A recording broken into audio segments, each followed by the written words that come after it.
Olá, irmãos, boa tarde. Pastor Júlio com vocês aqui mais uma vez, em mais uma edição do nosso Pão das Três, já indo bem avançados aí, já no mês de setembro, quase chegando aí no final do mês.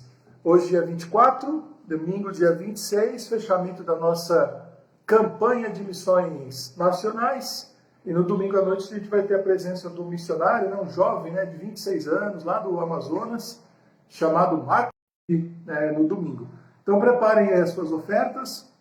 Nesse momento o pastor Jadai está em viagem. Ele deve... Muito bem.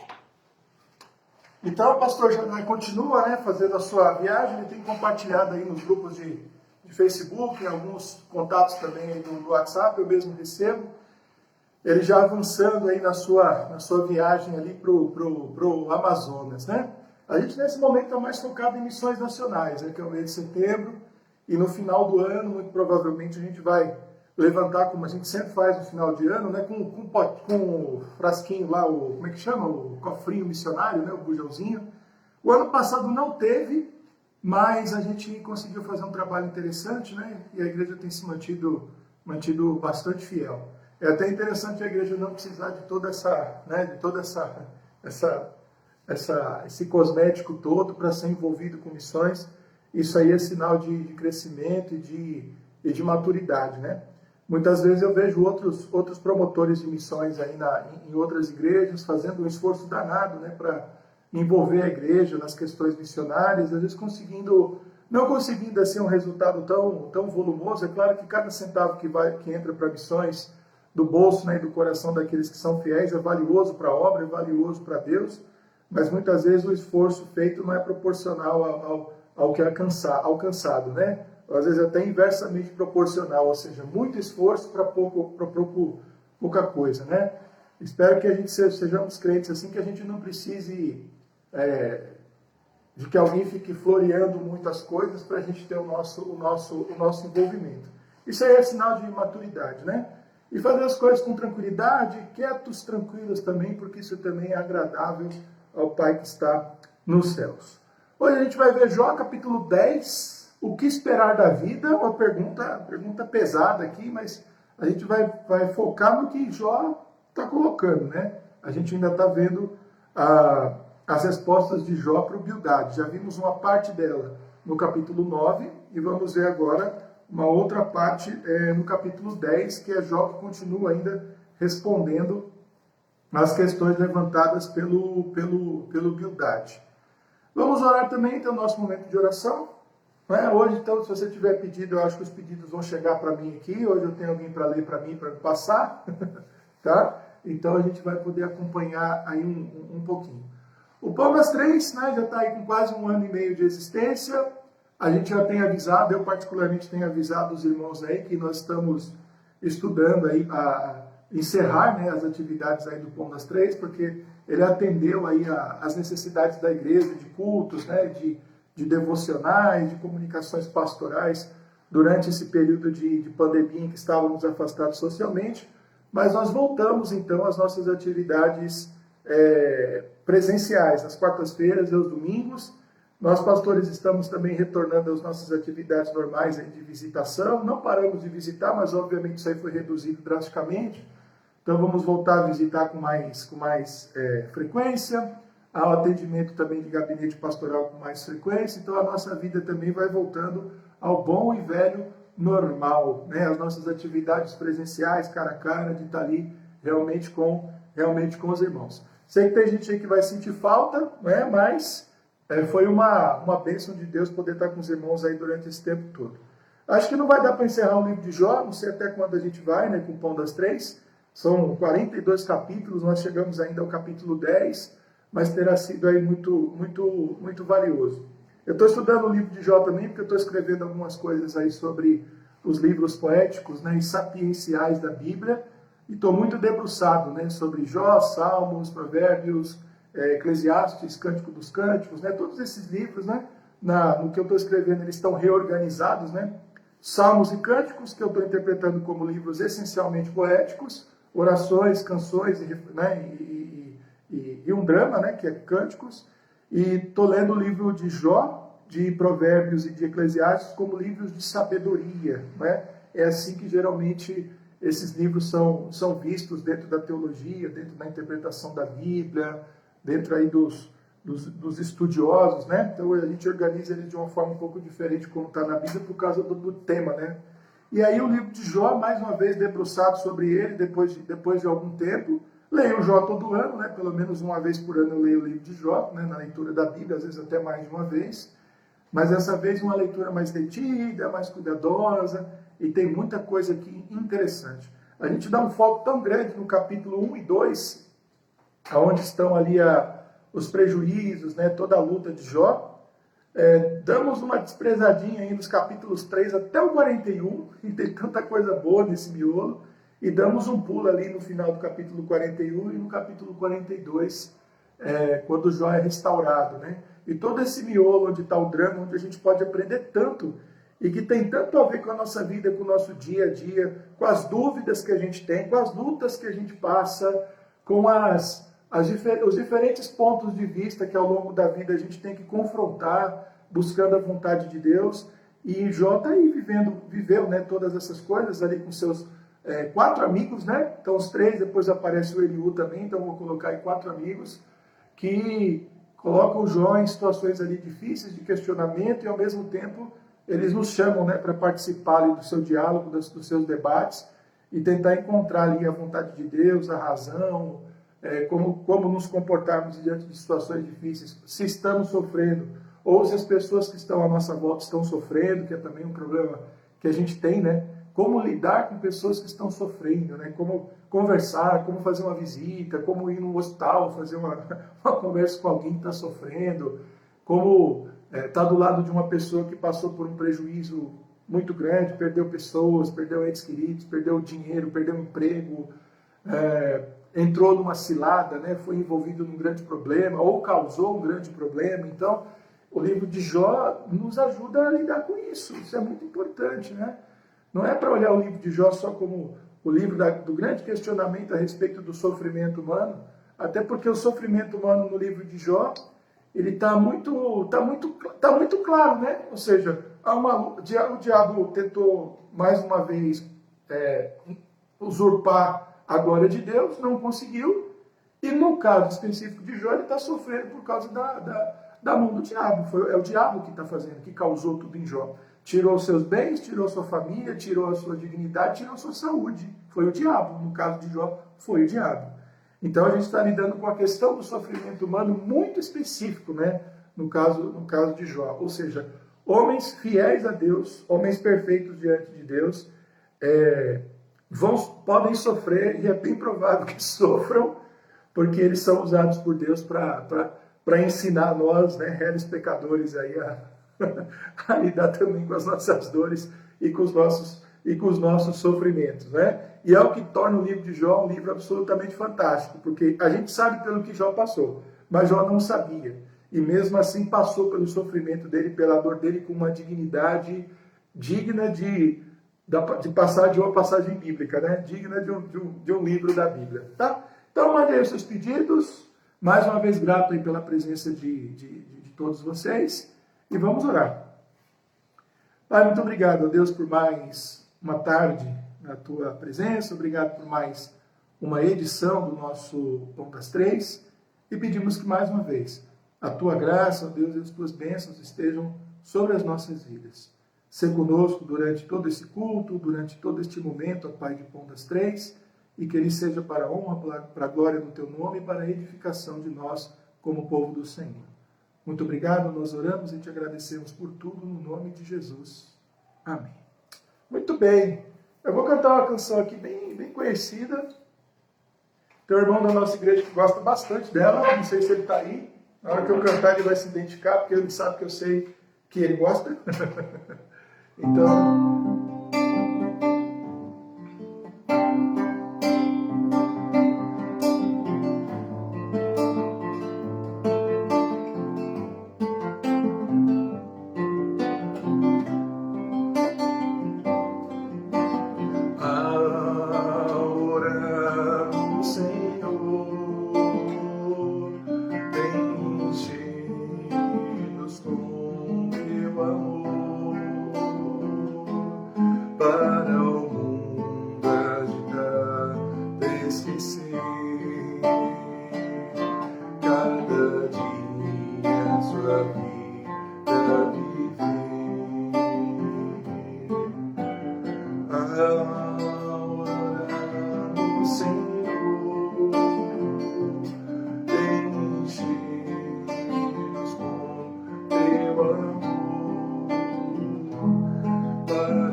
nossas vidas em pois transformar, refrigério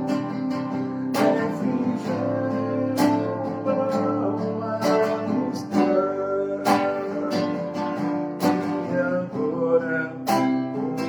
todos irmãos nos unimos a ti em oração. Nossas vidas depois transformar, refrigério alma nos dar, e agora com outros irmãos nos unimos a ti em oração. É isso aí. Ao orarmos, Senhor, né, vem encher-nos com o teu amor para o mundo agitado esquecer. Cada dia a tua vida viver, nossas vidas vem, pois, transformar. Refrigério para a alma nos dá. E agora, com outros irmãos, nos unimos a ti em oração. Né?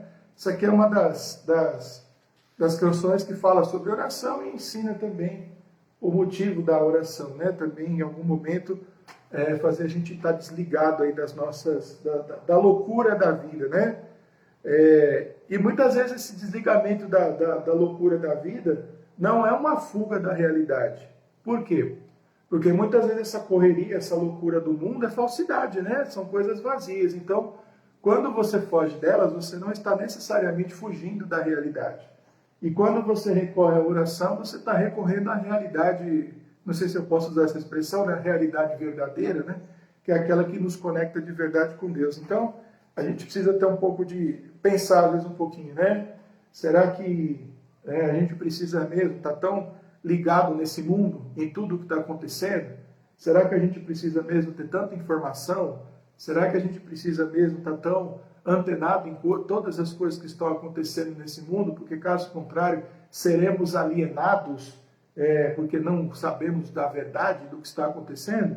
A gente tem que ter um pouquinho de cuidado, viu? Então, quando a gente vai para a oração, a gente não está fugindo da realidade, a gente está fugindo da aparência do mundo e indo para a verdade, e indo para a realidade. Esse cântico aí, ele me faz pensar nisso, tá? Oração não é uma fuga da realidade, é uma fuga para a realidade. A gente vai lá e falar com Deus e ver como as coisas são de verdade, e depois a gente volta para tentar mudar um pouco esse mundo tão falso, né? Tão enganoso, tão vazio. E é isso aí, a gente está hoje já no capítulo 10 de Jó, os versos de 1 a 22, e perguntando aqui o que esperar da vida. A gente vai ver que Jó, ele está mais uma vez, obviamente, questionando o seu sofrimento e questionando a validade da sua vida. Mas ele vem fazendo isso de formas diferentes a cada momento em que ele fala. Então, uma leitura superficial de Jó faz parecer que as suas palavras são repetitivas, e na verdade elas não são. O que está cutucando ele lá o tempo todo e no mundo é a dor que ele está sentindo, física e espiritual, porque está se sentindo abandonado, né? Mas cada momento ele está questionando uma coisa diferente, ele está tentando olhar o próprio problema e a própria situação de um ponto de vista diferente. Então ele já amaldiçoou o dia que ele nasceu, ele já chamou a vida dele de uma vida de vaidade, dizendo que ele temia que isso acontecesse com ele. E ele achou que estava preparado quando acontecesse, e ele descobriu que não estava preparado para passar e para viver por aquilo. Ele já disse que procurou motivos nele mesmo, e ele vê que ele não abandonou os ensinos dos antigos. Ele tentou questionar se alguma coisa na família dele, fora dele, tivesse errado, ele não achou. E hoje, ele vai trazer um questionamento um pouco diferente, porque ele vai perguntar: para que o Senhor me trouxe a vida e a existência? Deve ter um propósito. Não é possível que a minha vida acabe desse jeito tão triste. Então, ele vai questionar isso. Jó também, ele está vivendo um tempo da história da humanidade em que alguns aspectos da vida após a morte ainda não foram muito bem esclarecidos e revelados por Deus. Por quê? Porque Deus vai revelando as coisas de uma forma progressiva, né, e devagar. Eu sempre faço essa observação e me vejo obrigado a fazê-la. Deus não está criando as coisas à medida em que o tempo está passando. A vontade dele está certa e determinada, os planos dele estão todos muito bem estabelecidos. Cristo sempre foi o salvador da humanidade, o inferno foi criado por ele já há muito tempo, o céu já estava prometido àqueles que o amam, que o temem e que creem em Jesus Cristo, e tudo certinho. Mas ele vai contando para o homem o seu plano à medida que as coisas vão passando. Então, as informações a respeito da vida após a morte não estavam ainda muito claras. Então, eles acreditavam, isso aqui eu já expliquei no Pão das Três passado, já dentro do livro de Jó, explicando Jó, no Sheol. E o Sheol tem várias explicações e algumas diferentes da outra, né?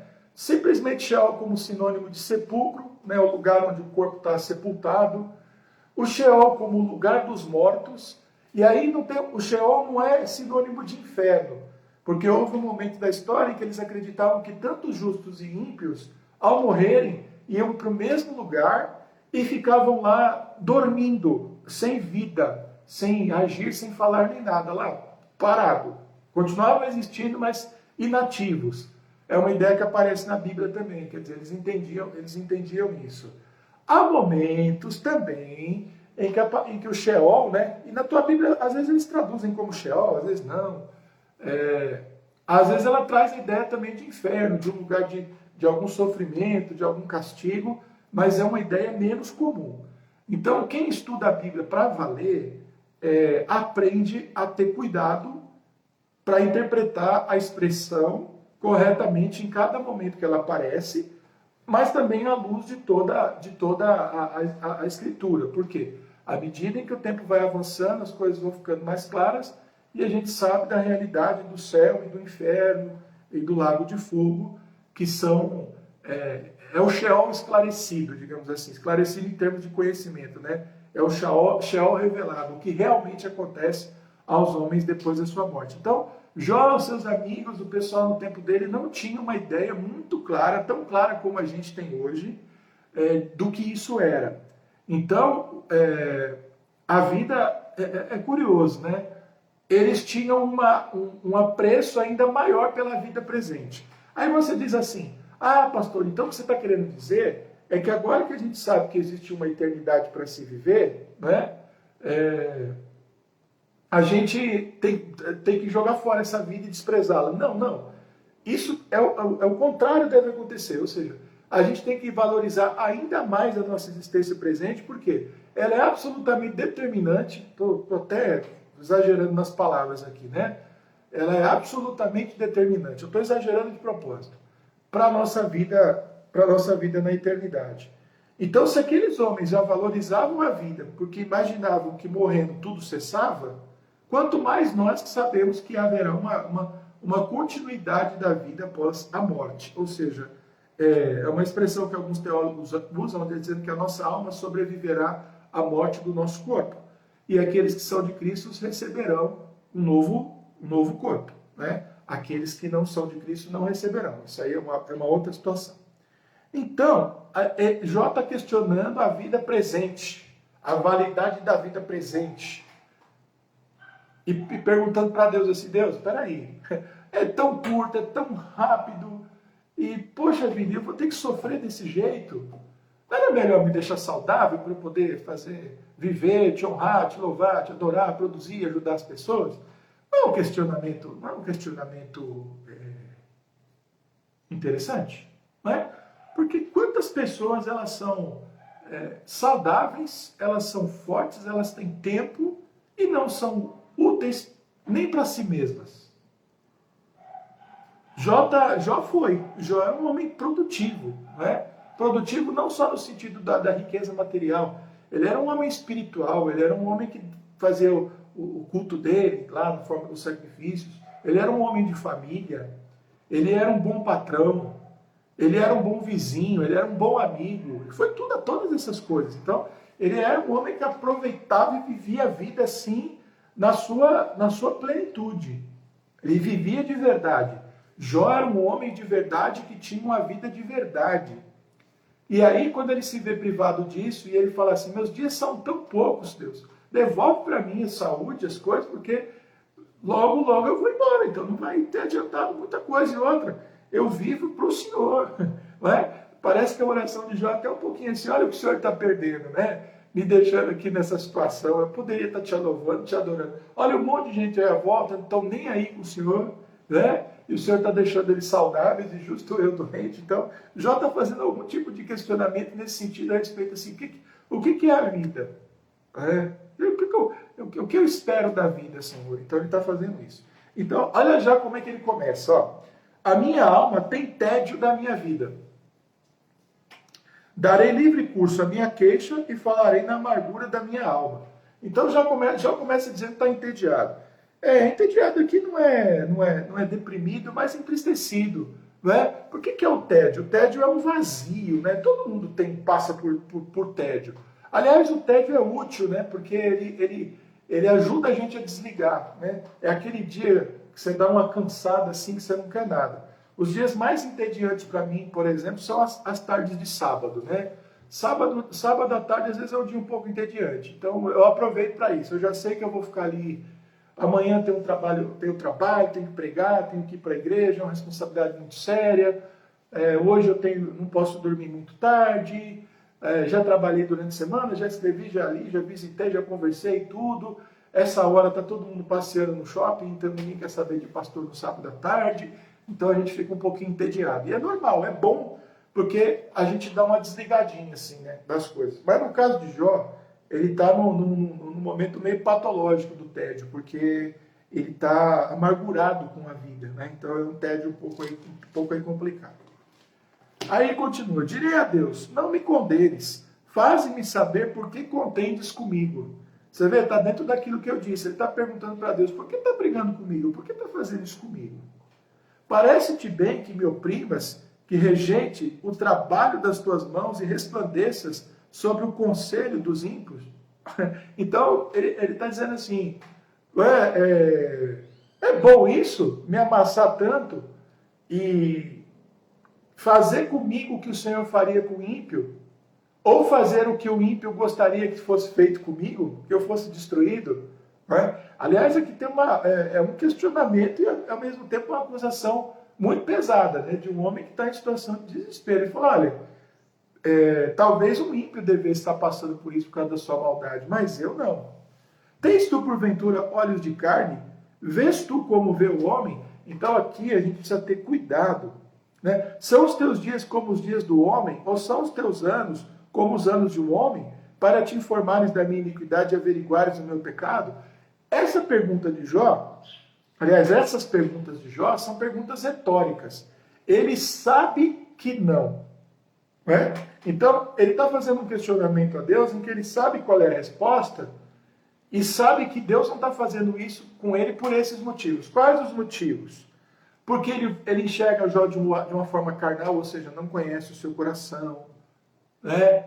Vê como um homem. Como é que o homem vê o outro? Um homem vê o outro com olhar de arrogância, vê com inveja, vê com olhar de vingança, vê com desprezo, vê com indiferença. Então Jó está perguntando assim, não, mas o Senhor não é assim.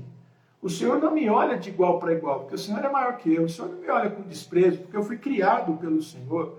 O Senhor não me olha com ódio, porque o Senhor me ama, né? Quer cuidar de mim. O Senhor não me vê com indiferença. Então ele sabe que não é esse o motivo. Ele está tentando descobrir qual é. Né? Bem sabes tu que eu não sou ímpio, todavia ninguém há que me livre da tua mão. Então ele está dizendo assim, o Senhor está me tratando como ímpio, mas eu não sou. Eu quero entender o motivo de eu estar sendo tratado dessa forma. Olha só o verso 8. As tuas mãos me fizeram, me entreteceram, e todavia me consomes. O fizeram aqui, né, na ideia do concebeu, trouxe a resistência, e o entristecer, né, esse entretecer, significa tecer, construir. Quer dizer, o Senhor me trouxe a existência e me fabricou como um tecelão faz, fio por fio, foi me construindo e me fazendo.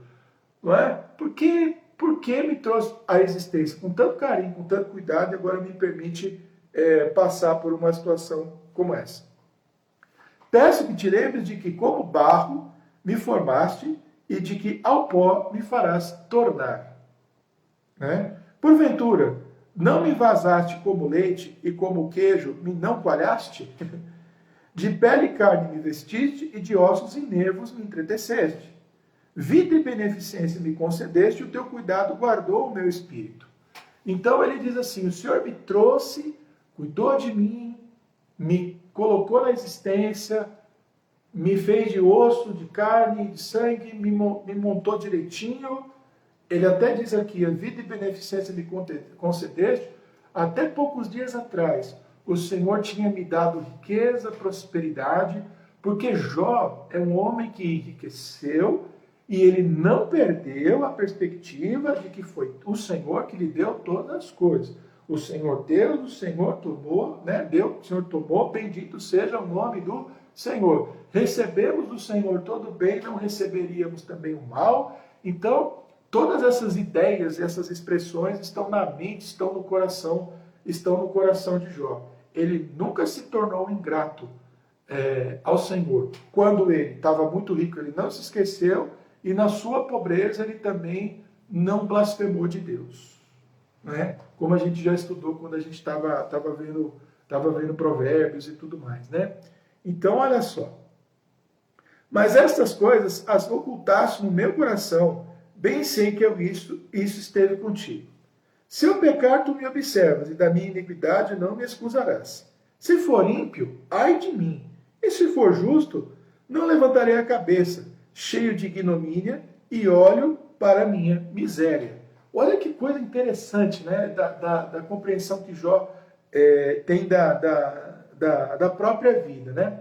Ele fala assim, Senhor, por que eu preciso passar por isso, se eu sei que o meu pecado, quando cometido, está sempre diante de mim? Lembrei de Caim agora, né?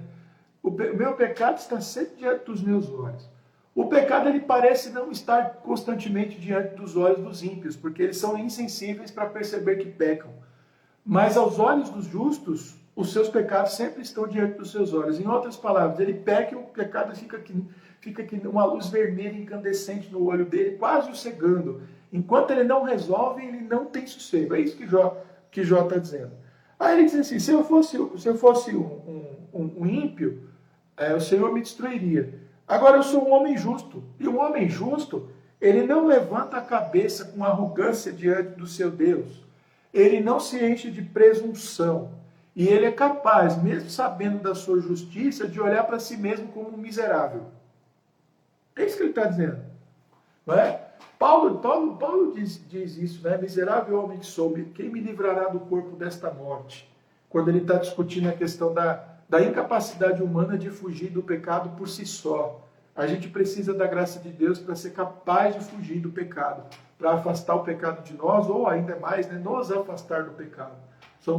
Nós temos que fugir do pecado, como José fez, né? Foi provocado, ele não ficou ali lutando para vencer o pecado, ele saiu correndo. Aquilo ali é um exemplo muito forte. Como eu citei Caim, né? Pecado bate a porta e cabe a te dominá-lo. Pronto, é aquilo que a Bíblia está dizendo. Não abre a porta, não deixa o pecado entrar. Não encara o pecado. Manda ele embora, despacha. Fica longe dele. Né? Porque se me exalto, tu me caças como um leão feroz. E de novo fazes maravilhas contra mim. Então ele está olhando para a própria vida dele, ele está dizendo assim, olha o que Jó está dizendo. Jó está dizendo assim, eu não consigo escapar da tua justiça. Eu não consigo escapar dos teus olhares. Eu não consigo escapar da tua santidade. Eu não consigo pecar tranquilo. O ímpio consegue pecar tranquilo, o justo não consegue pecar tranquilo. Né? Não consigo pecar em paz. E se eu pisar na bola, eu sei que o Senhor vai me caçar, porque eu te pertenço. Ele diz aqui caçar literalmente, né? Como tu me caças como um leão feroz. Né? Então, ele sabe de tudo isso, ou seja, que a vida dele, como um homem justo, não é uma vida fácil. Ele não espera que a sua vida seja uma vida fácil. Ele não está pedindo facilidades para Deus. Ele está pedindo uma chance de viver a pressão de ser o justo, a dificuldade de servir a Deus. Tu renovas contra mim as tuas testemunhas e multiplicas contra mim a tua ira. Reveses e combates estão contra mim. Né? Estão comigo. Né? Reveses e combates. Né? Reveses aqui é aquelas coisas assim, você acha que vai resolver e de repente o problema volta. Ou seja, as coisas não encaminham do jeito que eu gostaria. Né? Por que, pois, me tiraste da madre? Mais uma vez ele questionando o nascimento dele. Ah, se então dera o espírito e olhos nenhuns me vissem. Então, fora como se nunca houvera nascido e desde o ventre seria levado à sepultura. Aqui está a ideia do Sheol. Né? Porventura não são poucos os meus dias? Aqui ele não está falando que os dias dele são poucos porque ele está doente e prestes a morrer. Ele está falando que os dias dele são poucos mesmo que ele fosse um homem longevo, que ele vivesse bastante. Cessa, pois, deixa-me para que, por um pouco, eu tome alento, ou seja, que eu volte a viver. Antes que eu me vá, olha só, agora vem aqui um ponto alto aqui, para nunca mais voltar à terra da escuridão e da sombra da morte. O Sheol. Essa aqui é uma descrição do Sheol. A terra da escuridão e da sombra da morte. Terra escuríssima, com a mesma escuridão. Terra da sombra da morte, ele repete, e sem ordem alguma, onde a luz é como a escuridão. E aí falando da morte. Então, Jó não está descrevendo o inferno aqui, tá, queridos? Precisamos ter cuidado. Ele não está dizendo que ele vai para o inferno. Ele tem a ideia de que ele vai para um lugar onde ele não vai poder viver, não vai poder glorificar a Deus. Então, tentando responder um pouquinho aí o que esperar da vida, não é? Um justo, ele espera da vida tanto coisas boas quanto coisas ruins. E Jó nos ensina isso, ou seja, Deus nos dá o bem e nós também passaremos por dias maus, por dias extremamente difíceis. Tá? Uma outra coisa que a gente pode esperar da vida, ou a gente tem que dar para a vida, ou seja, enquanto a gente tem tempo, a gente tem saúde, enquanto a nossa boca pode se abrir, a gente tem que usar a vida da gente na sua plenitude, para louvar, para adorar a Deus, para produzir coisas que sejam boas para todos, afastados da maledicência, afastados da confusão, afastados da preguiça, afastados daqueles que não querem nada com Deus, daqueles que são, falsos profetas, falsas testemunhas de Cristo. Então, a gente também tem que esperar isso da vida. A gente já sabe, né, que existe uma eternidade para ser vivida com Cristo para aqueles que creem nele, e uma eternidade terrível para aqueles que não creem. Então, essas duas coisas, elas estão aí. Isso não deve nos inibir, né, de procurar ter uma vida cheia de bênçãos, cheia de graça, cheia de obras, né, cheia de realizações boas, de momentos, né, de momentos bons e importantes, daqueles que valem a pena ser recordados, pelo fato de que a gente serve o Senhor. O que um crente espera da vida? Ele espera sempre o melhor, mas ele também não estranha quando ele recebe do Senhor os momentos difíceis, porque neles também a gente cresce e a gente aprende. As dificuldades, elas forjam o nosso caráter, né? Os desafios da vida forjam também e constroem o nosso relacionamento com Cristo. E é isso, e que Deus então nos abençoe nesta tarde. Vamos ver aqui quais são, vamos ver o que tem de pedido aqui. Tá, tem aqui a Eurides Vilarim, né, pedindo oração pela sua família. Eu não consigo ver bem a foto aqui, tá? Às vezes é um pouco difícil para a gente identificar aqui quem são exatamente as pessoas. E é isso aí, vamos orar então pelo Eurides Vilarim. Deus possa abençoar. Como eu disse no começo do nosso Pão das Três de hoje, a gente está orando por missões nacionais, quase encerrando a nossa campanha aí no domingo. A gente espera, né, obviamente, até o dia... Setembro são 30 dias, né? Até o dia 30, né, que as ofertas possam entrar. Mas o culto oficial, digamos assim, final para o recolhimento das ofertas são os 2 cultos do próximo domingo. Orar pela vida do Markson que é um missionário bem jovenzinho, né, 26 anos de idade, que vem então participar do momento missionário, trazendo a palavra.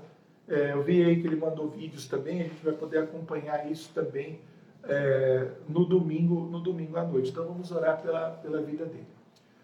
Na quarta-feira, a gente não está transmitindo mais os cultos, mas os irmãos estiveram lá. Aliás, quarta-feira nós tivemos uma boa participação. Nós tínhamos aí, acho que uns 60 irmãos no culto de quarta-feira. O templo embaixo assim, ficou bem parecido com um domingo de manhã, né?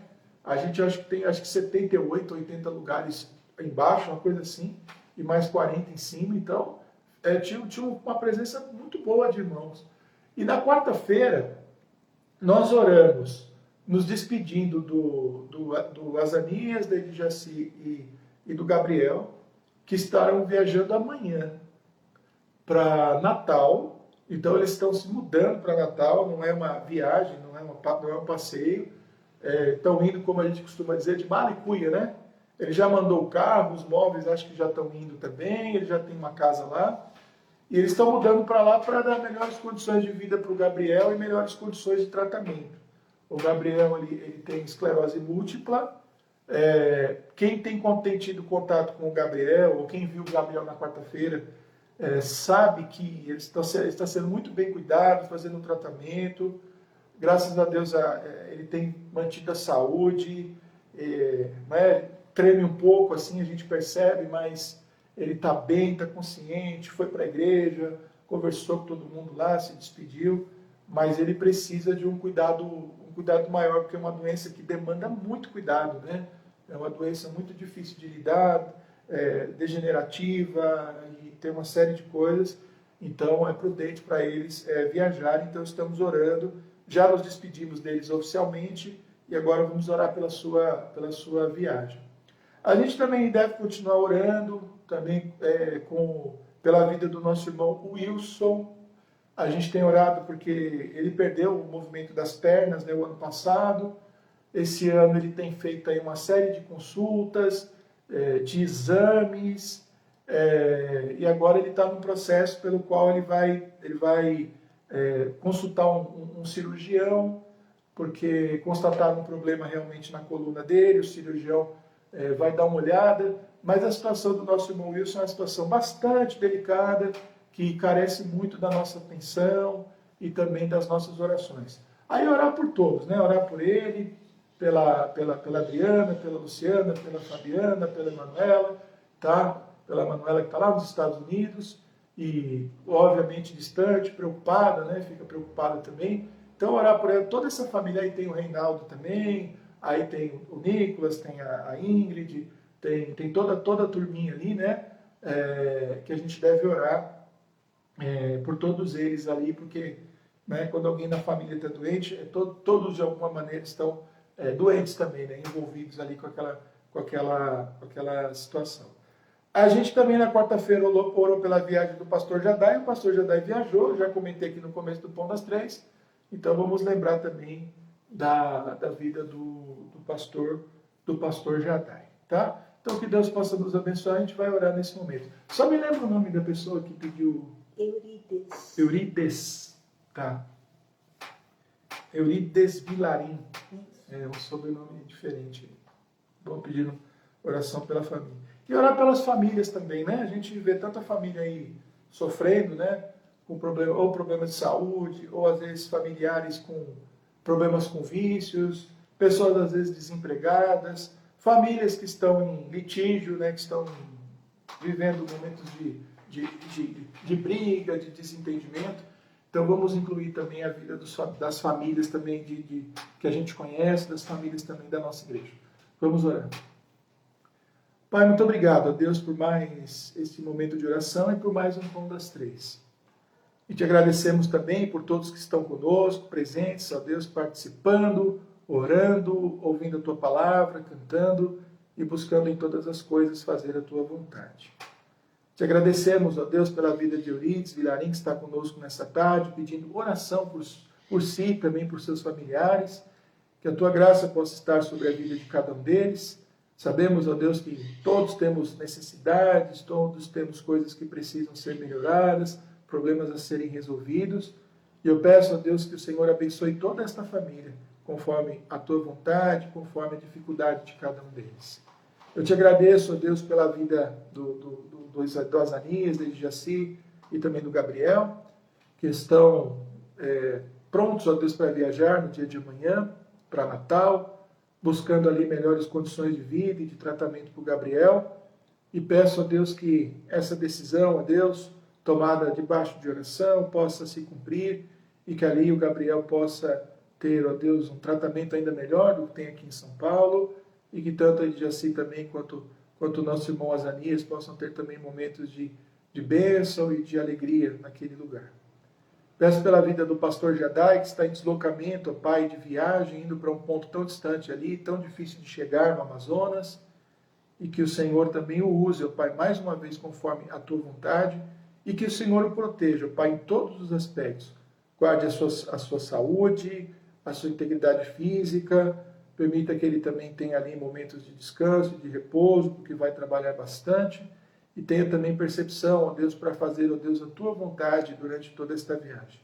Abençoe a vida também do pastor Sandro, seu irmão, que viajou também para a América Central, com um desafio ali de trabalho, e que o Senhor o use também ali conforme a tua vontade.